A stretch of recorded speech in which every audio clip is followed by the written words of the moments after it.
guys, welcome back to the channel. This is a proof of life video of sorts. I've been away. I think my last video was posted 4 or 5 months ago. It was a crazy summer. It was a crazy year last year, and this video is going to be talking about making art in the pockets of time, finding little bits of time to create, because it really does add up. I went through and I'm going to be showing you some art that I made that's basically, most of it's local. It's all like landscape, ocean type art, nautical themes and stuff like that, because I live in a village by the ocean. I went to go pull it together and I thought, you know, I'll just kind of do a quick recap, get back into it, show a few things. And when I went through and actually put stickies on all the things that I made that fall into that category over the few months, there's actually quite a few things. Now, not everything was intense or took as much time as other things did, but it really does add up if you can just find little bits of time, even 5-10 minutes here or there, just to keep your hand in it. It really keeps the momentum going. And to any of you out there raising kids while doing this, it is hard. It is really hard to balance the art making and the business side of things. And I mean, even just the art making, even if you're just trying to find time to make art and you're not doing this as a business, it's extraordinarily difficult. And I just want to say that if you're having a hard time finding time to create and you have school-aged children, you have my sympathy. Last year, my kids were sort of like homeschool, high school hybrid type students. So I was constantly having to go up to the high school to drop them off in the middle of the day and pick them up in the middle of the day. I did not realize how much of a hindrance that was going to be on my ability to show up here on YouTube. And then summer came along and we lost all sense of organization. It became chaotic, probably like this video is going to be as I get back into things. So the summer went by, then I had surgery towards the end of the summer, and that was like a 6-week recovery. Everything went fine, I'm good, but it's just, it was sort of like one thing after another, and I'm finally getting to the point now where the kids are in school. I'm pretty well recovered. We're all getting back into a routine, and my goal here is to be here every single week, even if it's just me showing up to show you guys what I made that week, or to maybe give you some advice that helped me out that week. So I think I've rambled on long enough. Let's just dive right into the art, and I'm going to show you sketchbooks and some paintings I've made and some of where that inspiration came from. So here are some stacks of stuff, and as you can see, like I said, this was only over the last few months, and there's other art in these from months and months ago too, but there's everything with a sticky note is like nautical ocean themed, because I figured I'd show you a bit of a progression from one body of work. These might not be in the best order, so we'll loosely call it a progression, but I'll start showing you some of this stuff and I'll talk about what I used along the way and what's been inspiring me and so on. So first up is this little guy, and these sketchbooks I like for actually experimenting and making, you know, quote unquote bad art. Doesn't mean everything that's in these is bad, but it's really hard to have a place to play. Like when you go on Instagram or YouTube, a lot of people have these really beautiful sketchbooks that are really homogeneous and really like every page almost is beautiful all the way through. I want somewhere where that does not have to be the case. And so not everything in here is this great thing. Some of it's just me sitting down. This, for example, just playing with different ideas, layering different materials. And so last winter, I think it was, I started using this scene, and this scene might crop up in a few places, but this was a photograph from Cape Cod of just a boat out in the marshland type areas, the wetlands and stuff. So this was mostly, I want to say gouache, and I can feel neo color under here, and I think those are the only two things I used on here. And so then I started playing with the idea of painting birds, like nautical birds, seagulls and stuff. I really latched on to the idea of seagulls. We never branched out into other birds since then, and I've since really come to love seagulls. So you'll see those in a few places in here, but this is just a Posca marker back here. And I think this is colored pencil and Posca, and that's it. This was another guy. I remember when I did this one, I tried to do like a 2 or a 3 minute sketch because I wanted to get looser and just see what happened. And I really, really love this guy. I've not been able to get this loose with my seagulls and have it turn out this well, or as much as I've liked it anyway, since then. And I really actually like the composition of this and where the darks are and the shapes overall that it creates. See? He's just a happy little guy. And this is Posca, and I want to say Ecoline markers, and that is Neocolor for the orange. But I like the marks that you can get and the way that you can layer stuff. And the Posca whites, like their beiges and whites and ivory colors, have some transparency to them, so I really like them for layering because you can still get those marks showing through, but you can use them to get some more form or shapes on top of it. And this sort of started a little bit of a series. This is a scene of a lighthouse on Cape Cod. I cannot remember which one. I don't know, maybe if somebody from the Cape is watching and can tell me. I don't remember, but I ended up really liking this, and I took it to, is that the last one in here? So then I took this, and I think these are the only two, and I started playing with that same idea of these really bright colors. It was toned down here, and this is fine. I like some things I did here better than here. Like I like the form in the building, and I like my lighthouse and everything, and I like the way I added the ocean in there. Not too crazy about this foreground. I think by then I got bored and I just wanted to fill in the rest of it. That happens sometimes. But this is so much looser and fresher. I don't know if you can see that. Like I like this, and there's a lot of things I like about this, but I want more of the freshness of this to come into my artwork. So that is something I'm still working on. And then keeping up with similar colors and that same idea, this is a house on the Cape over by the ocean, and I pulled in that idea of, you know, the way I did the ocean in the background and the way I did the building. So sometimes if you can work on things near in time to each other, they'll naturally have that thread running through it. You'll end up taking some things you like from one and bringing it into the other. And I think I sort of took a little bit of a break from painting after this, and so this particular thread didn't get continued, but I think I'm going to come back to this with some new subject matter because I like the way this was done. I like the way this composition is all broken up in different areas. So, and if I didn't say it already, this is very much a video to grab a coffee or a tea to make it through the whole thing. And let me see. So these were also some sketches that I was working on and some ideas. This is, I think, Neocolor gouache and some Ecoline or Tombow markers in there. That's all that is, and I think I did this on the couch.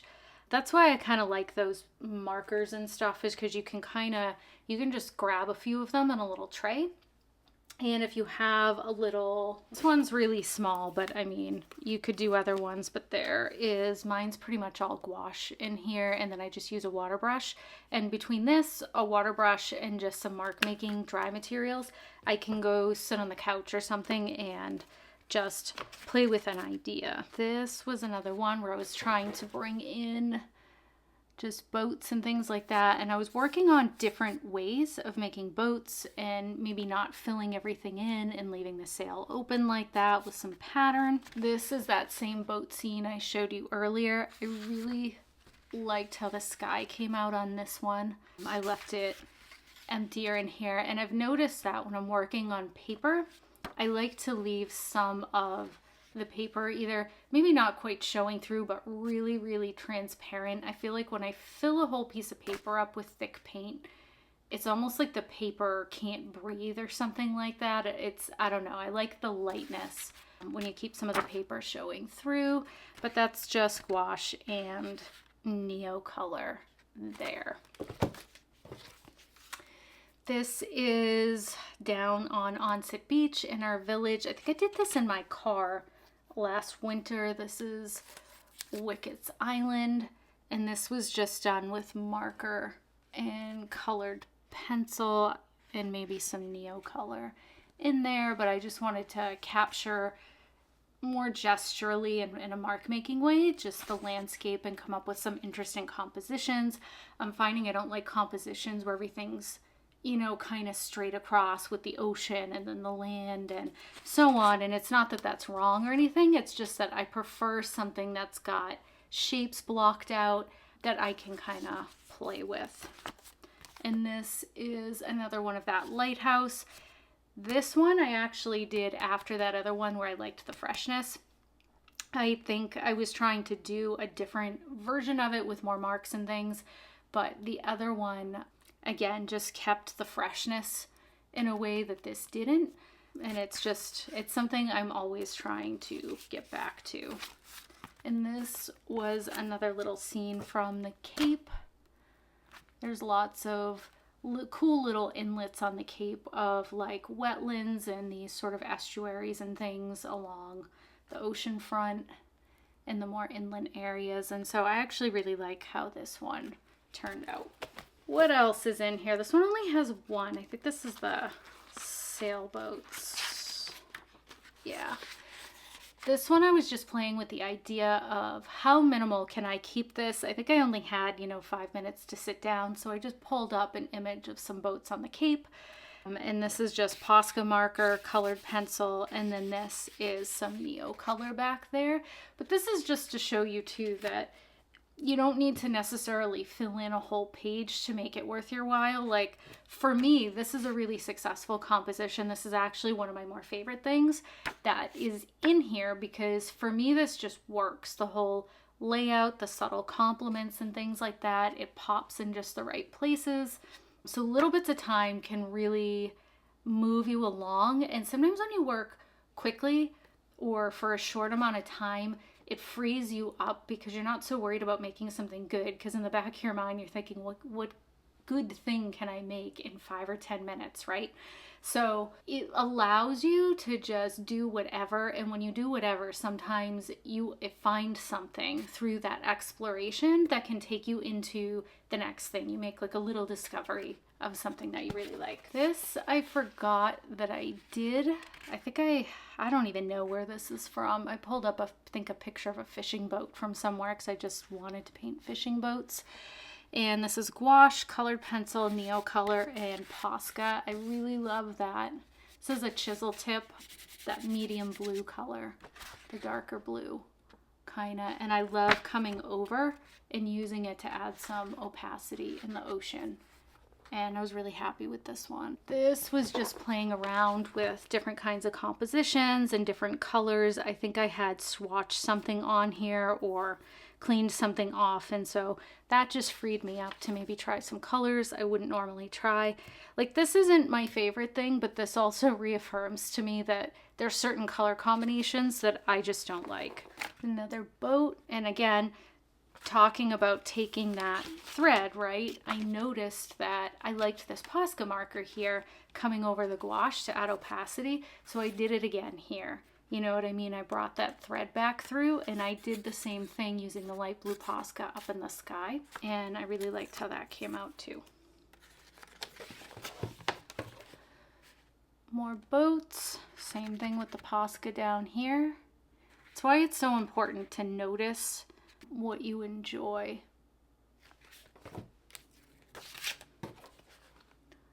I liked this one as well too.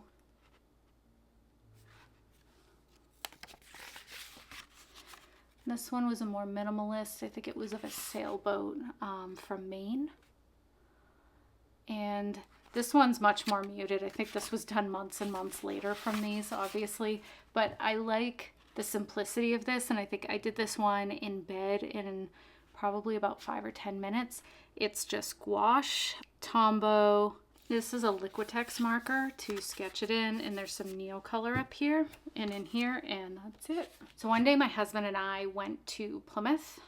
He had to get a haircut, so I took my sketchbooks and my painting materials to, there's a playground down by the beach in Plymouth, so I set up there so my youngest could play on the playground. And I just did some quick sketching with some paint. This is gouache, and I think it's pretty much like either Neocolor or pencil in there. And there's some Neocolor in here, and I was just playing with compositions and just, I wanted to bring back movements in my mark making. And I tend to, when I make certain kinds of landscapes, I like to almost create like a little vignette, like a C shape that curves around like this. And so everything's kind of doing one of these and in motion, and I feel like it just gives a lot of movement to the landscape. And then the other one that I did that day was this one. So this one's a looser. There's things I like about this better than the other one. There's things I like about the other one better than this one. This one's like a little bit too messy and textured in here for me. I think like if I was making a painting using this as a reference, I would do something a little bit cleaner in here. But again, this has that C shape, some loose seagulls up there, and I like the way you're almost looking through something to see the landscape in the background across the ocean. And so it's nice because now I have memories of this day too. So this is editing me coming in to show you one that I missed, and normally I would let that go, but this one was really important to me for a few different reasons. So this is another one of Onset Bay, and this is Wicket Island out in Onset Bay. And so this is down the street from where I live, and I had taken my youngest daughter there to go to the beach over the summer, and it was just such a beautiful day. So there's a lot of nice memories wrapped up in this piece, and for me it was really successful because it's got this curve going that I like in a lot of my artwork, and I like the way that I broke up the ocean into different chunks and shapes rather than just have it be kind of one long thing through the painting.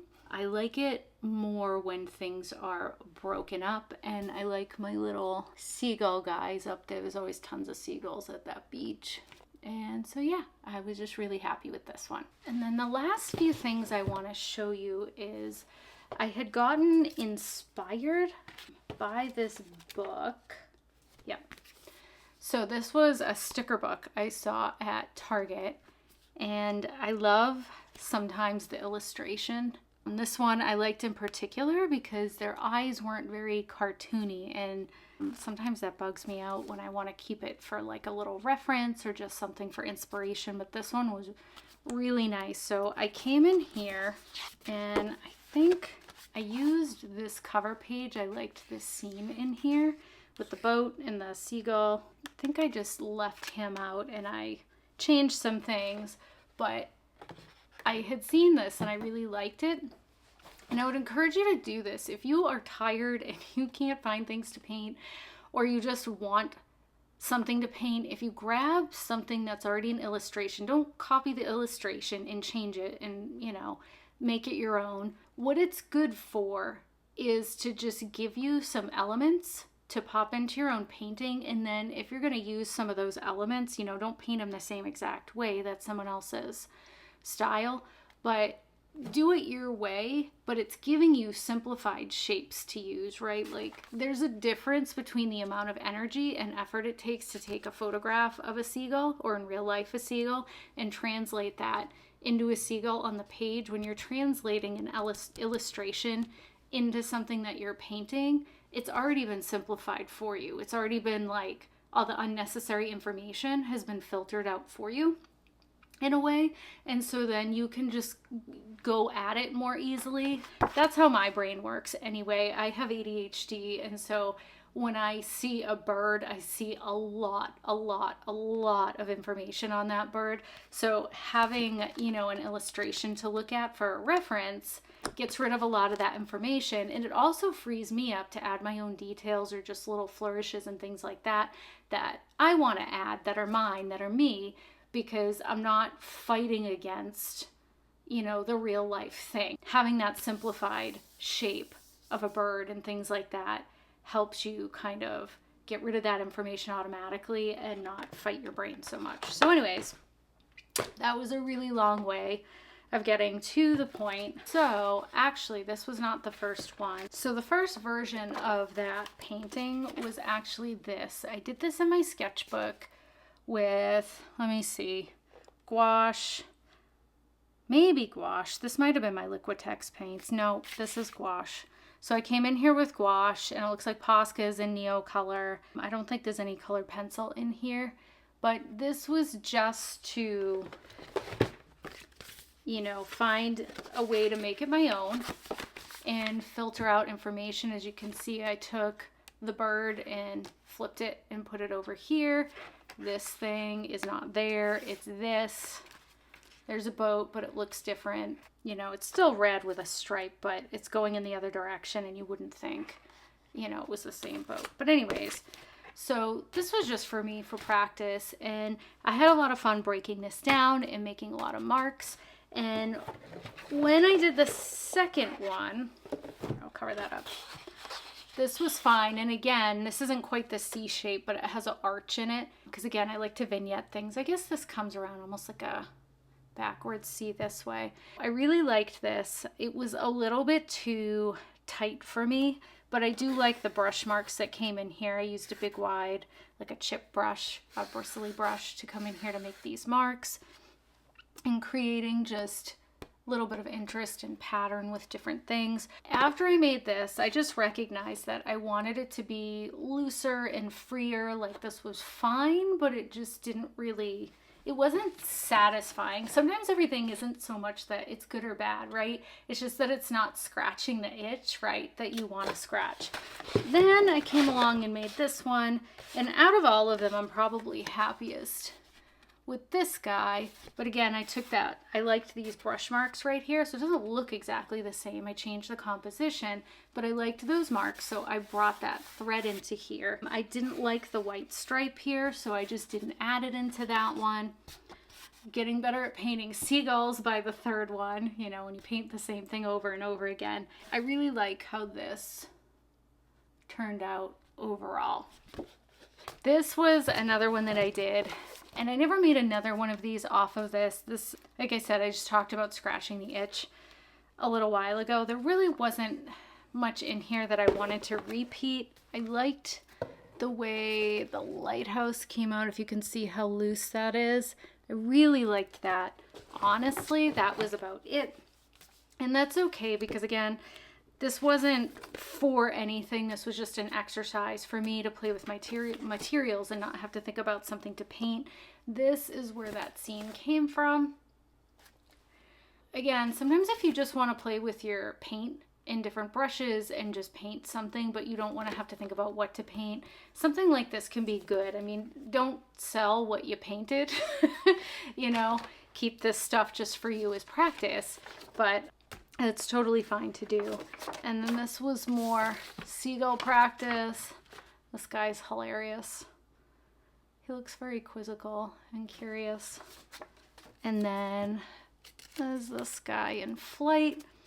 He's okay. I wish he was looser and simplified. I think what happened was I didn't like this wing the way I had done it the first time, so I went back in trying to keep adding marks. And one thing that I'm learning, that I've had a hard time learning, is even if you don't love part of it, sometimes it's better to leave it alone than try to fix it, because the freshness of something maybe you don't like so much is still better than something that you fuss with a lot. That's that. And then the last one I did, and of course I just pulled this out. This is the last guy. And this was just from a photo of some seagulls on a boat. Again, I just wanted to paint seagulls and paint something before dinner. I think I had a little bit of time. I like the repetitive marks over here, and I really like the colors of this. I don't know if I would do this again. I used one of those, where is it? No, it's here. I used these brushes for pretty much the whole thing, because I think what I wanted to see was if I only use really moppy super loose brushes. Like when you get these wet, everything kind of spreads out like real hair, like they're mushy. It's hard to explain. They don't have a lot of spring to them. But my goal was to see what would happen with the loss of control. And I was kind of okay, you know, with the loss of control. I do want to be even a little bit looser than I have been. So I do like the looseness of this, but I really don't like the feeling of painting with these. It's the only way I can explain it. This small guy is okay, but once it gets bigger, it just feels like this super mushy thing. And I like actual mop brushes a little bit better. I'd rather use something like this. It's still soft and mushy, it's just not quite as wild.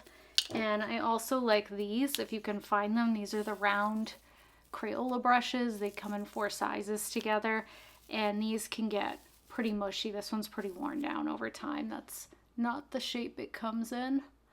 That's just what I do to my brushes. Okay, so that is it for the recap and where I've been and all the things. I hope you enjoyed watching, and hopefully I will be back next week with more videos.